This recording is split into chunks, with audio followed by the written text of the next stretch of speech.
Ya, assalamualaikum warahmatullahi wabarakatuh. Selamat berjumpa kembali. Kita akan berdiskusi mengenai interpretasi radiografi.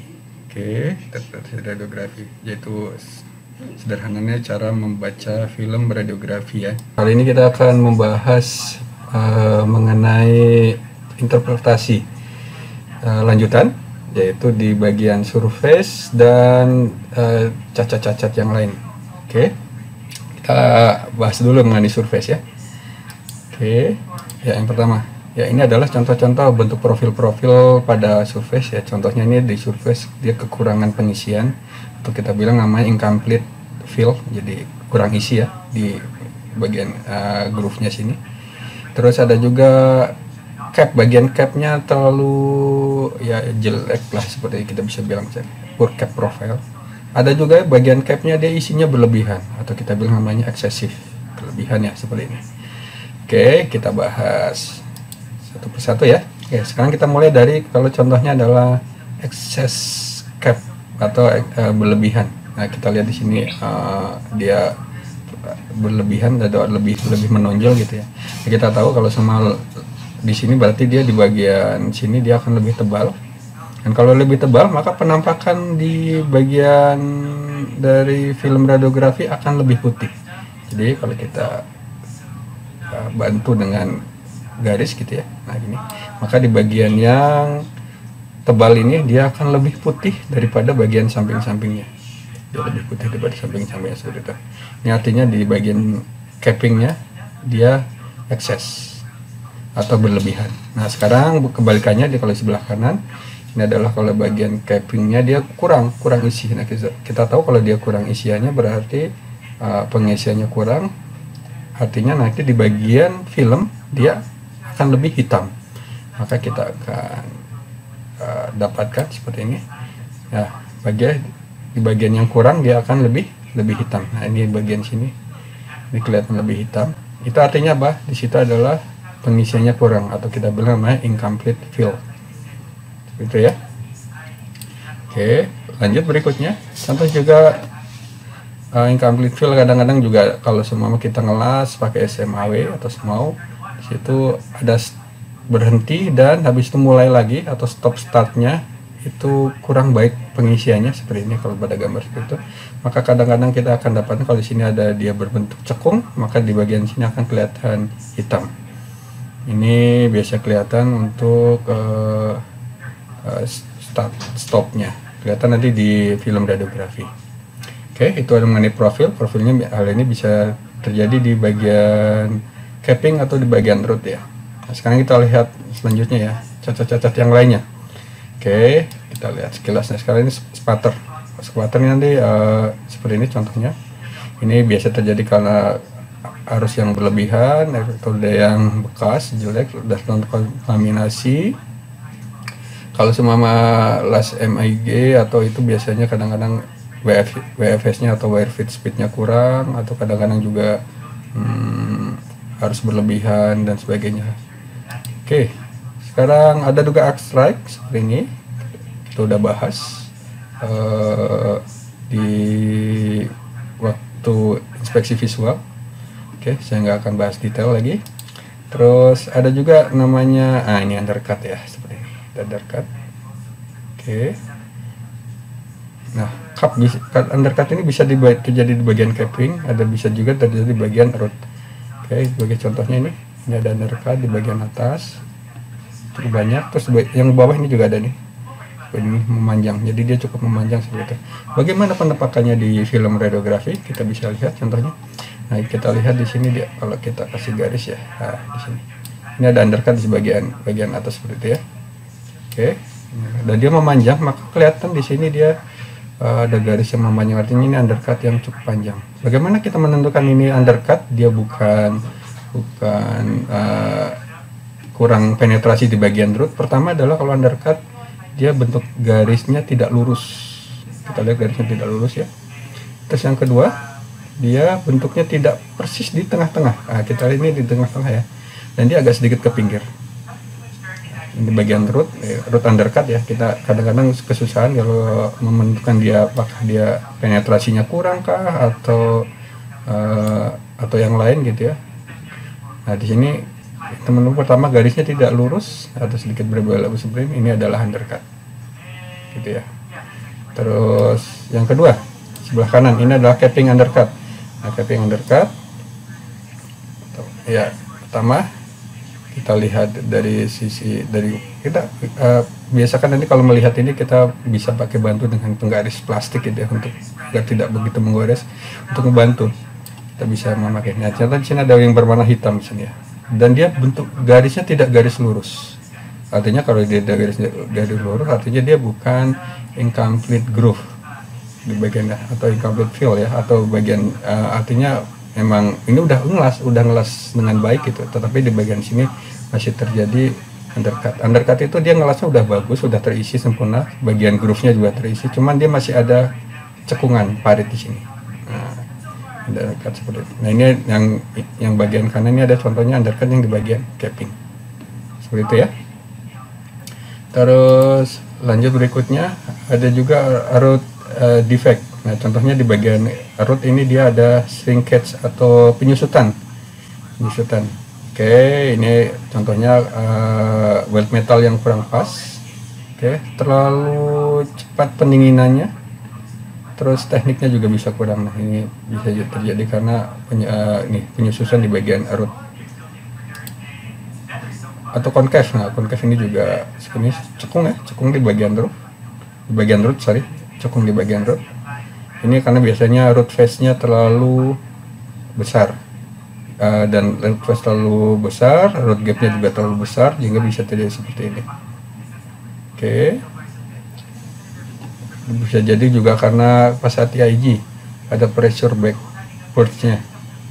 Terus ya sebenarnya ini contohnya dari concave root. Jadi rootnya udah selesai ngelas, teman dia kayak kesudut ke belakang di concave root. Ini juga sama nih concave. Nah ini bagian tapak samping, ini juga concave root.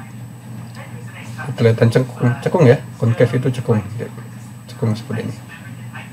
Oke, lanjut berikutnya. Nah sekarang kalau kebalikannya cekung, sekarang rootnya penetrasinya terlalu banyak. Nah ini kita lihat di bagian root, dia menonjol sekali seperti ini ya.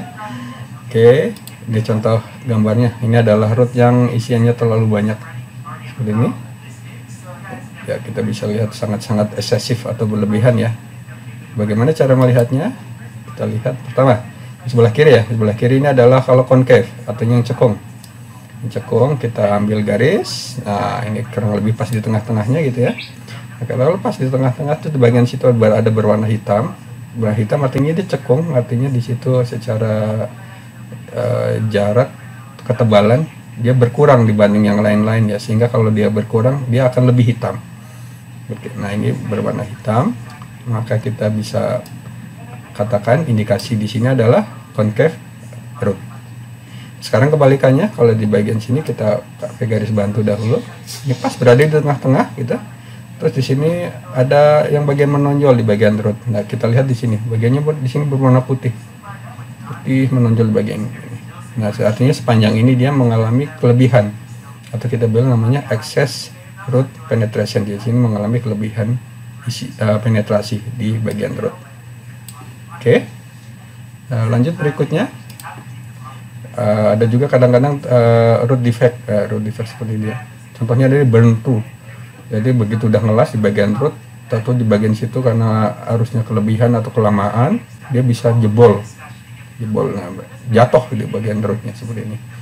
Biasanya karena ampernya terlalu besar, root face-nya terlalu sempit gitu. Terus root gapnya terlalu lebar, dan ini yang paling sering menyebabkan travel speed-nya lambat ya. Oke, ini contoh di bagian burn through. Begitu udah ngelas, mungkin LD-nya udah bagus, cuman gara-gara dia kelamaan dia bisa jebol seperti ini, namanya burn through. Jadi ini bagian sini, bagian rootnya ini jatuh. Nah maka kalau kelihatan di film, kita pakai baris bantu lagi ya. Nah dia berada pas di tengah-tengah seperti ini. Nah ini namanya adalah burn through. Mungkin bentuknya agak-agak mirip dengan slag inclusion ya, cuman kita harus curiga bahwa kalau dia tepat berada di tengah seperti ini, maka ini adalah kita curiga ke namanya burn through. Jadi dia panasnya panas yang akibat panas berlebihan, habis itu dia jebol. Nah, bentuk seperti ini. Oke, berikutnya adalah kalau semua ini ngelas TIG, ini proses TIG seringnya biasanya kalau semua panasnya berlebihan atau setting yang kurang pas, dia teroksidasi di bagian root.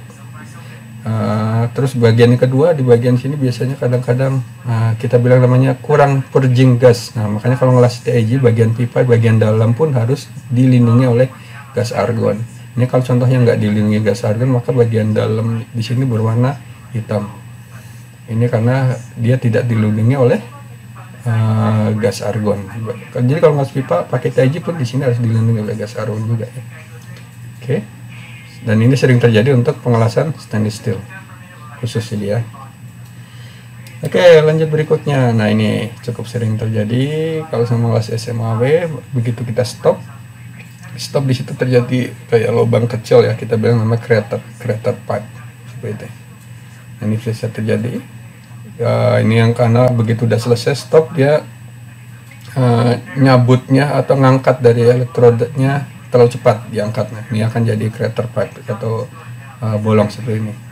Dan yang parah kadang-kadang bisa terjadi crater crack di bagian itu, begitu nyusutnya cepat, kalau dia terlalu diangkat terlalu cepat bisa terjadi retak seperti ini. Ini akibatnya akibat pendinginan terlalu cepat, kontaminasi, dan juga perubahan volume yang cukup cepat di sini.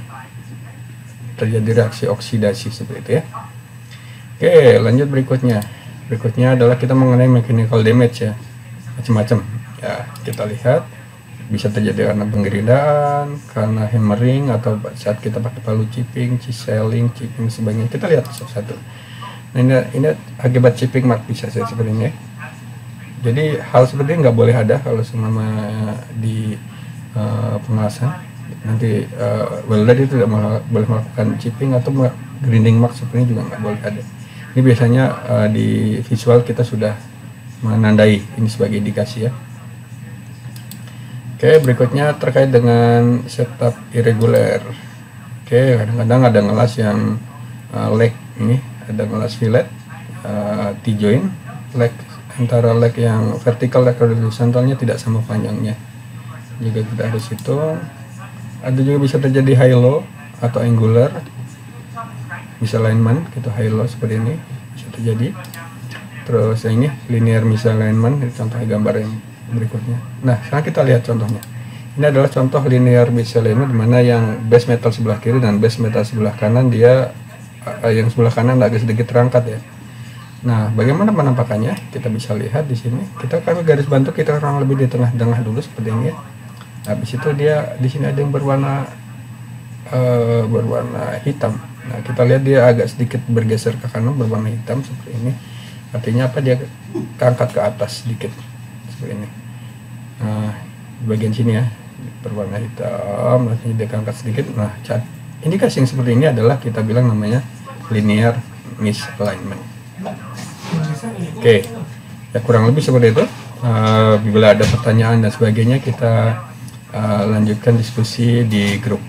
Terima kasih atas perhatiannya. Assalamualaikum, sampai berjumpa kembali. Terima kasih.